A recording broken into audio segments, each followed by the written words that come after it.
सावरखंड गावचे सुपुत्र गणेश गोवारी वय वर्ष 35 यांच्या दुःखद निधनाने संपूर्ण परिसरात हळहळ व्यक्त होत आहे।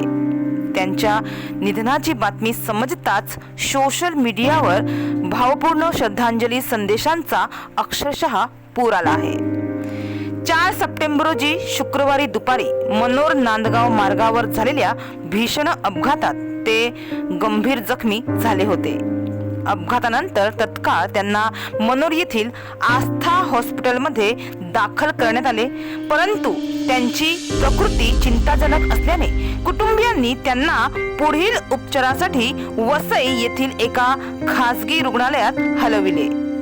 मात्र तिथे डॉक्टरांच्या प्रयत्नांना यश न येता 5 सप्टेंबर रोजी दुपारी 2 वाजता गणेश गोवारी यांनी अखेरचा श्वास घेतला।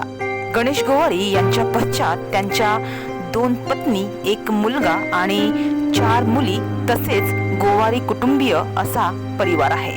तर गणेश गोवारी यांच्या अकाली निधनाची बातमी समजताच गावात शोककळा पसरली आहे। अवघ्या 35व्या वर्षी गणेश गोवारी यांचा जीवन प्रवास थांबल्याने कुटुंबीय, नातेवाईक, मित्र परिवार तसेच गावकऱ्यांवर दुःखाचा डोंगर कोसळलाय। नेहमी आनंदी, मदतीला तत्पर आणि हसतमुख स्वभावाचे गणेश अचानकच सोडून गेल्याने परिचितांना धक्का बसलाय।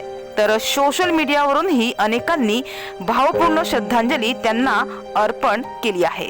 4 सप्टेंबर रोजी शुक्रवारी दुपारी 3 ते 3:30 वाजण्याच्या सुमारास सावरखंड गावाचे गणेश गोवारी हे त्यांच्या दुचाकीवरून नांदगाव रस्त्यावरून मनोरच्या दिशेने जात असताना समोरून भरधाव वेगाने आलेल्या 4 चाकी कारने त्यांच्या दुचाकीला जोरदार धडक दिली। या धडकेत गणेश गोवारी हे गंभीर जखमी झाले होते आणि हा अपघात मात्र अखेर जीवघेणा ठरला।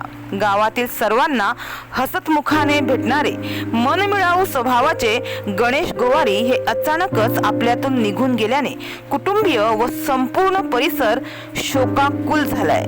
गणेश गोवारी यांच्या अकाली जाण्याने त्यांच्या परिचितांच्या डोळ्यात अश्रू उभे राहिले आहेत। तर सोशल मीडियावरूनही त्यांना भावपूर्ण श्रद्धांजली वाहिली जात आहे। गणेश गोवारी यांच्या जाण्याने त्यांच्या कुटुंबियांवर दुःखाचा डोंगर कोसळला आहे। त्यांच्या कुटुंबियांवर आलेलं हे दुःख सहन करणं त्यांना अत्यंत कठीण जात आहे। देव त्यांना या कठीण प्रसंगाचा सामना करण्याची शक्ती देवो आणि गणेश यांच्या आत्म्यास शांती लाभो, अशा प्रार्थना असंख्य लोकांकडून व्यक्त केल्या जात आहे। तर गणेश गोवारी यांच्या आठवणी सर्वांच्या मनात कायम राहतील। देव त्यांच्या आत्म्यास शांती देवो व त्यांच्या कुटुंबियांना या दुःखातून सावरण्याची शक्ती प्राप्त हो, हीच प्रार्थना। गणेश गोवारी यांना भावपूर्ण श्रद्धांजली।